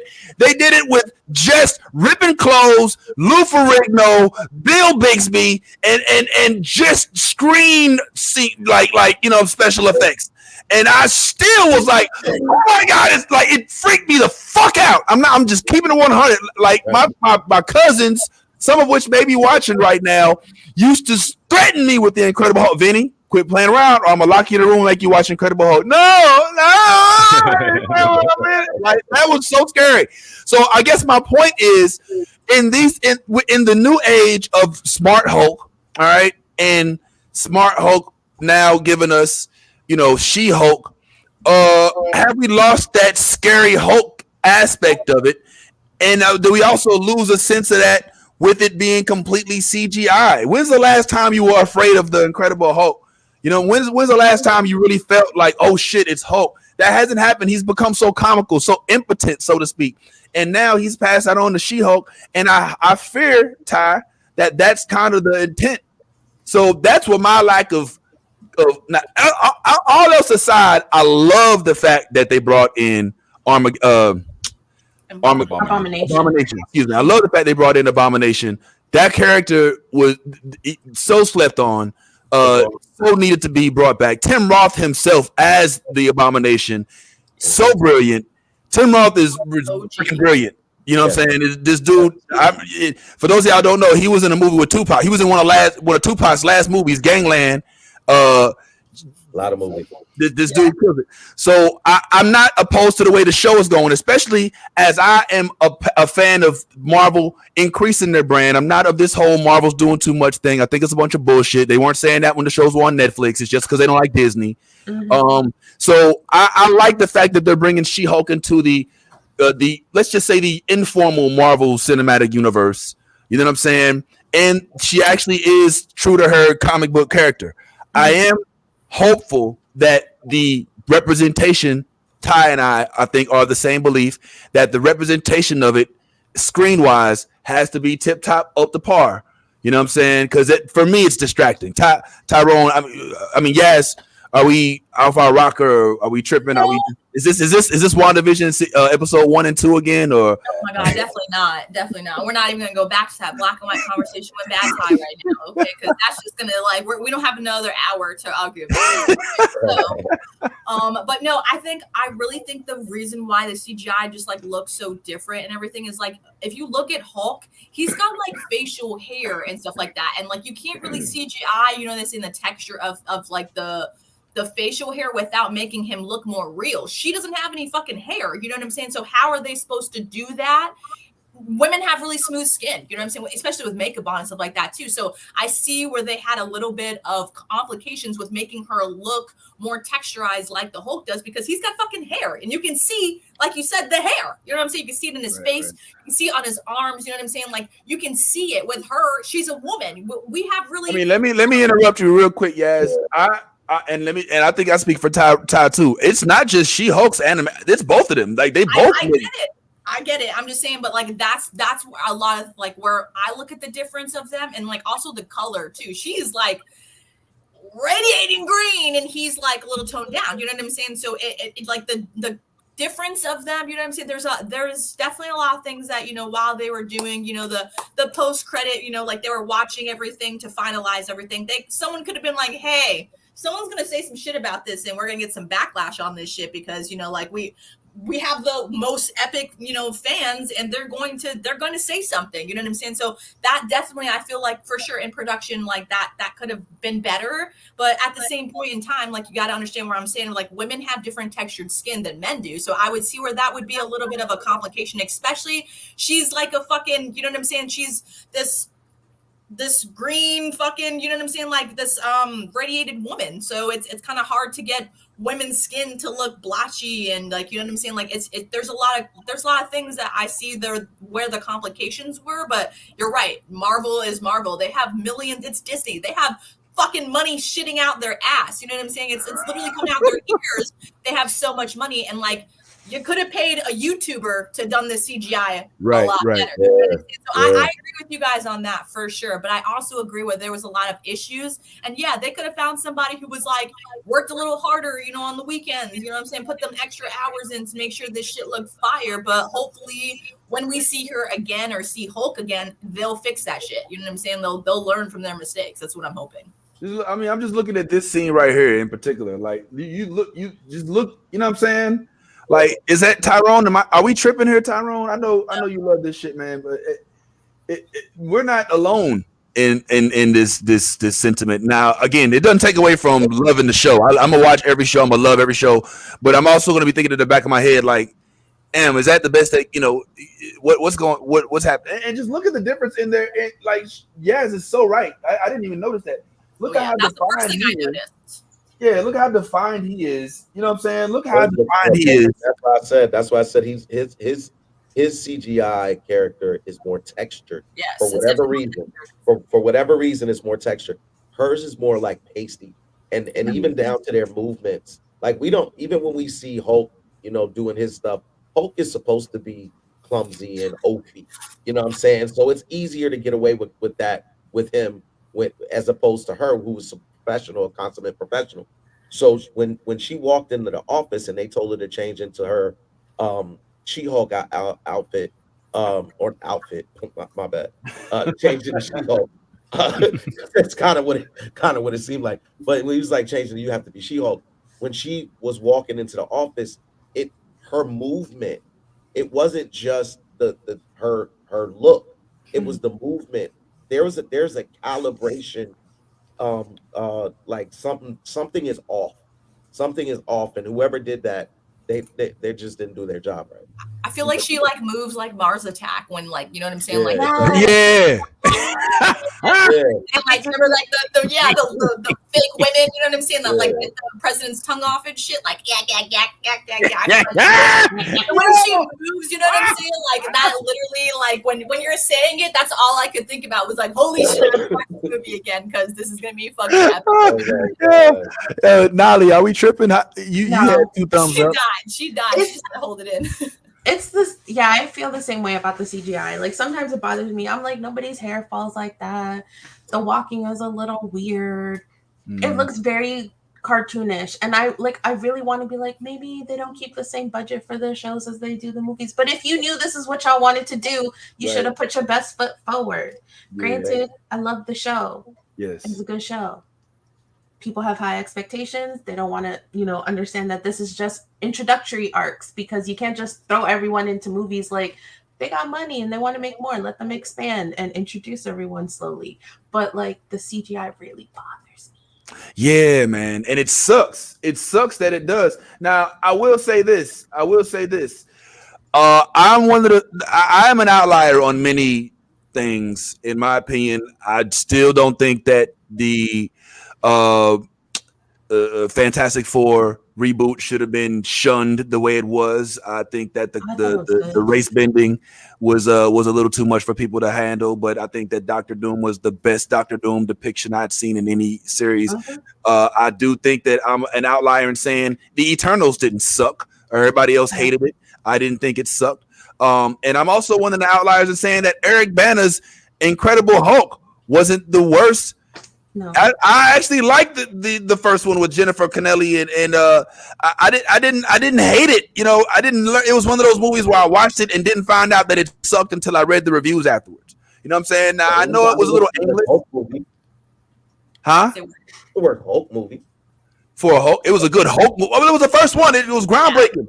You know what I'm saying? I mean, there were some things about this movie that I thought were groundbreaking. I love the screenplay. I love how they made it look like a comic book. I took a little issue with the fact that they made Hulk infinitely sizable, so he could just become, you know, as large as he wanted to. That's not necessarily the way that it worked in the comic book. But I like the fact that this is a dude who, I mean, they immediately brought in the struggle that he had with being Incredible Hulk versus being Bruce Banner. And, you know, Bruce Banner called him puny human, and he had all these inner visions. And, you know what I'm saying? I liked it, but the CGI wasn't up to par really necessarily. I mean, it was one of our first Hulks, but the CGI, you could tell that they hated it because when they came back with Ed Norton Hulk, it was over CGI. Like you could see the veins in his nipples. You know what I'm saying? They went over. So I guess I'm saying that to say that there's hope for She-Hulk if they started off with Eric Bana, you know, not tip top shape CGI, and then ended up going to Ed Norton CGI. They recognize the error of their ways and they'll fix it. But in this particular instance, it just feels like, you know, there was no reason to run. There was, you know, I mean, what Ty? Well, I wanted to go ahead and give Tyrone an opportunity to go ahead and, because he's the only one who hasn't spoken out, and I really wanted to hear his opinion. But then I also wanted to address after that. I did have to address, but go ahead, Tyrone. Oh, thank you for advocating for me. No, I don't really have. No, I don't really have much of a problem with the CGI. No, I'm messing around. I don't have as much of a problem with the CGI, mostly just because we're at a point here with so much Marvel stuff and Disney stuff coming out where time and money is going to start to, you know, it's going to start to show up, and it's going to start to make itself apparent that there's a lot of stuff coming out in a very short time, and budgets are thin. I know that there was some issue with the way that they were treating VFX artists for a while. There was a lot of talk about how the VFX artists were overworked and underpaid. I've read where Marvel has started to right those wrongs, and so I would assume that we'll start to see stuff look a little bit better, but probably come a little bit slower, potentially, unless they just start paying more people. But for me, it's not distracting enough to take me out of the show. It's a show with it's live action show with big green monsters. So like, I'm gonna give it a little bit of leeway. I do want to just really quick shout out Tatiana Maslany, who plays Jennifer Walters. I think she's absolutely killing it. She's hilarious. She's so much fun to watch. I like the chemistry she has with pretty much anybody on screen, but specifically she and Bruce had really great chemistry. And she's funny. Like she's gotten some real laughs out of me when she turned from She-Hulk back into Jen and fell off that table. I was like, damn, she really killed that gag. Yeah, her face, like she was hilarious. So yeah, I'm liking it. I'm liking it more than I thought I would. As far as just the drama, the legal drama part of it. Like it's been fun. The family stuff was unexpected, but still interesting. I guess it's probably her uncle who had maybe his new girlfriend at the table or something like that, and he kept trying to show her up and everything. I just like the little dynamics going on. It was a good time. I'm enjoying it. The CGI, I think, is one of the most, I guess I would say, valid criticisms of Marvel and Marvel Studios and how it's been over the past like couple of years, because they just been cranking shit out. Right. And I think they did get caught in a situation where they overworked people. Oh wow! So you think that this is a direct impact of their negligence to be a proper paying corporation? Like this isn't just a result of just picking a bad agency. This could be a corporate failure of sorts. Yeah, I would say I wouldn't say so much negligence is, I would say, just you know, the way that we reward shows and stuff like that these days is it's just it's all money, and eventually you're going to sacrifice quality for if you're just trying to collect money. And unfortunately it's business and shit like that, and it's always gonna, business is gonna step in and ruin some shit here and there, when you start involving money in art. But I think even with that, they've done a good job, and I would hope that we don't see much more of that in the future, because they seem to have turned a page in that regard. Yeah, Marvel seems to be, I can't speak for Disney, but Marvel seems to be pretty, we don't get too many complaints from Marvel workers, right? They seem to be pretty on top of it, right? The VFX artists were quite loud in their complaining, and Marvel Studios is a good company. They're usually on the right side of things. Disney has done pretty well with that lately. But when it comes down to it, business is always going to be business, and it's always going to be about making the most money you can. So that's where you're going to see stuff start to rear the ugly side of the business. Nolly, here's my thing. First of all, the CGI at one point in time when Bruce and Jen were sitting here having their little conflict, I could not get this image out of my head right here, and it started to get a little too comical for me.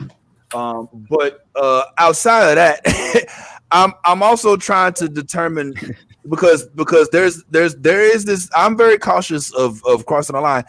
Is there any misogyny with what I'm saying here? You know what I'm saying? Because I am of the belief that perhaps they didn't need CGI full time in this particular instance. This may have been them trying to buck paying another actress who could have actually played the role of She-Hulk, and then they use that computerized version only when she's fighting or in other instances.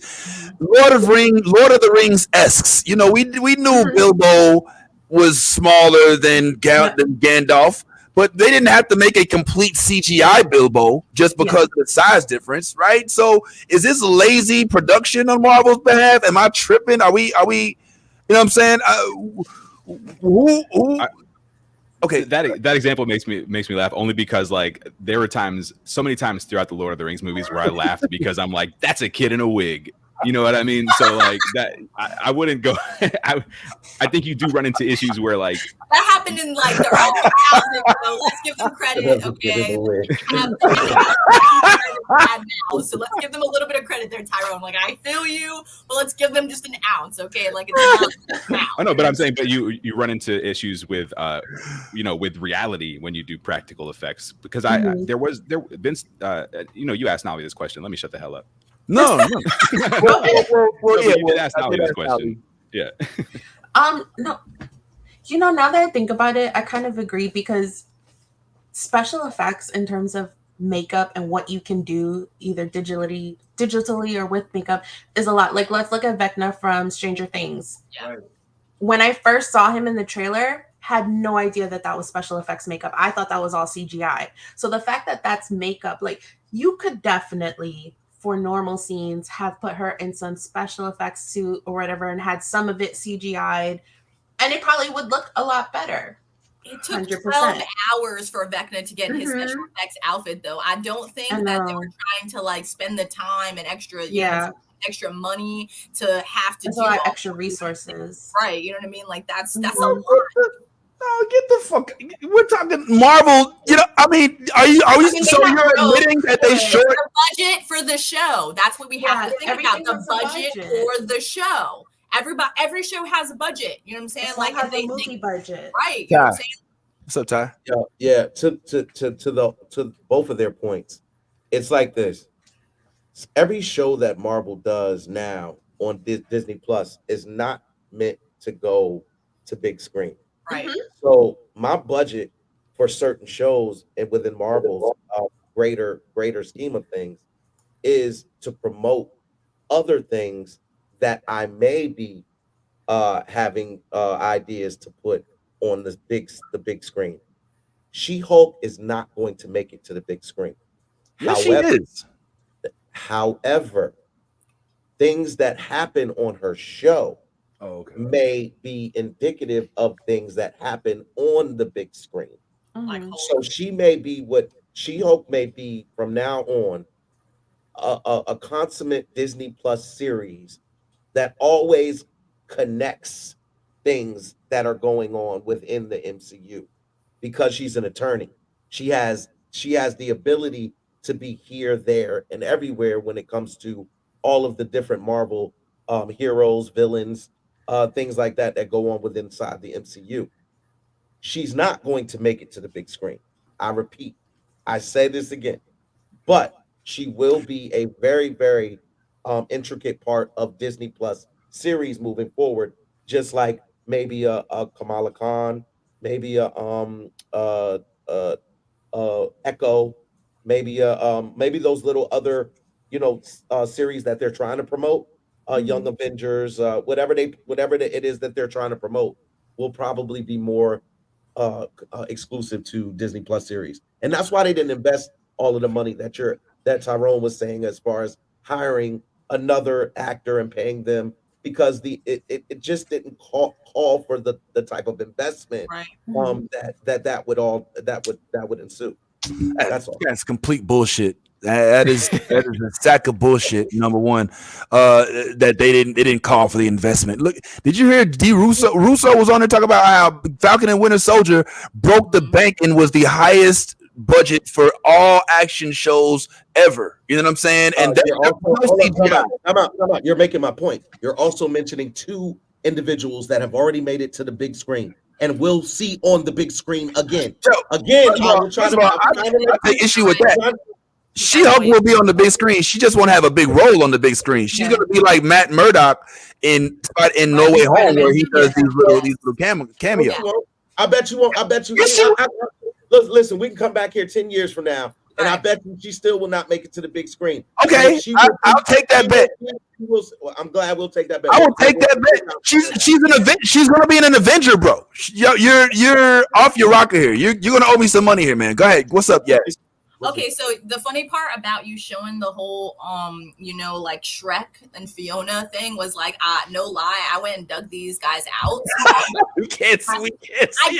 Now, hold on, my black light's like fucking up. Hold on. No, it's not black light. Your computer's looking for a green screen. You're holding a green toy. Damn, all right. Well, I went and dug them out because I'm like, this is Hulk and this is. Hold on, let's see it. Hold on, let's see him. Oh wow! Look at the tits on Shrek's face. She's. Hey, oh my god!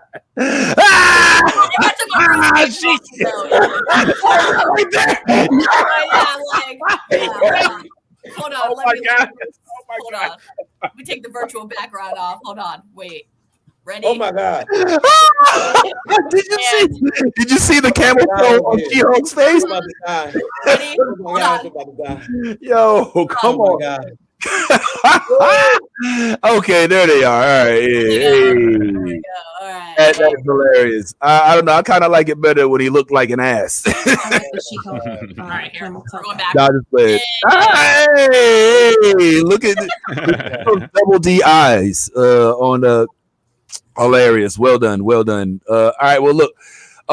I propose that since I don't know how much time y'all got, I got a little time today, and I still want to talk to you about some other stuff as I'm still in my healing and recovery process. Probably take me a couple more weeks to be back to 100%, but I got time after this if y'all want to cool it for 30 minutes or so in the group, talk a little bit more because we didn't get to talk about C. And there's a couple other things I've been watching. I just watched an old ass show called Yellow Jackets. Some shit. I had some Yellow Jackets, the soccer team that yeah. I got some shit. I didn't watch it. Also got a couple other things that I'm sure. Go ahead. Sorry. Before we go, can I just ask you guys how you feel about the whole like She-Hulk and breaking the fourth wall kind of thing? You know what I'm saying?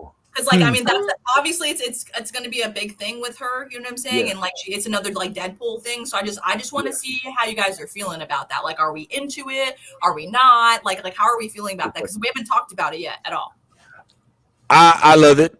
I actually think it's one of the things that makes her show more appealing. And it takes away the formality of the Marvel show being a Marvel show. Right. In any sense, even though I know Deadpool does it, like there's been this this rise of this pedestal rising since the Disney Plus has acquired these Marvel shows, and there have been so much more scrutiny on it that this kind of takes some, makes it a little more breathable. I mean, Tyrone, am I in the right direction here? I mean, I'm not. I don't think that you're wrong, but I do. I feel like they're doing. It's not that they're trying to do something different with She-Hulk. That's just part of She-Hulk's DNA. She's a fourth wall breaker. She always has been. It's that's just straight from the comics. So it's just something we were going to get with She-Hulk. Right. And I think they're doing it well. I like that. I like that they use it as a way to kind of add context to her, like how she's experiencing things. Like she's telling us about her experience. So it's pretty cool. I like it. Okay, we got a win from Tyrone. What's up? Well, yeah, I mean, Tyrone said he almost likes the Tyrone Marvel. He said almost 2 thumbs. He said almost. Yeah, Marvel is Tyrone's jam, man. Rarely does Tyrone not like Marvel. Like I mean, unless it's Sony, if it's MCU. Yeah, I was about to say, I just be liking good stuff.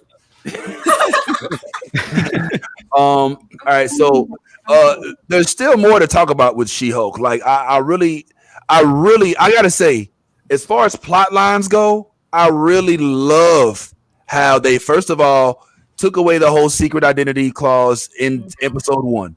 I love how they're using and integrating characters such as we already mentioned them earlier as Abomination. I always want to call him Artie. I don't know why.